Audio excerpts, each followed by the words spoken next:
Hi friend, good morning. তো আজকে আমরা শিখব কিভাবে আমরা সিনেওয়ার্ল্ড অ্যাপ থেকে 21 টাকার যে ইপিন আছে সেই ইপিনটা কি করে আমরা ট্রান্সফার করব। তো তার জন্য সবার প্রথমে আমরা সিনেওয়ার্ল্ড অ্যাপটা ওপেন করে নেব। তারপর আমরা ওপরের দিকে 3টে দাগে আমরা ক্লিক করব। করার পরে আমরা ইপিন ফান্ডে হাত দেবো। তারপর আমরা ইপিন ট্রান্সফার দেওয়ার পরে প্রথম যে অপশানটা আছে আমাদের টু ইউজার, মানে যে মেম্বারের আইডিতে আমরা এই পিনটা ট্রান্সফার করতে চাইছি সেই মেম্বারের আইডি দেব এবং তার নিচে তার নামটাও আমরা কনফার্ম দেখে নেব তার নাম আসছে কিনা।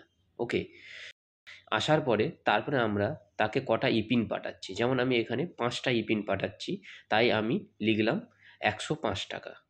তো এখানে যদি কেউ একটা পিন পাঠায় তাহলে সে কিন্তু লিখবে 21 টাকা।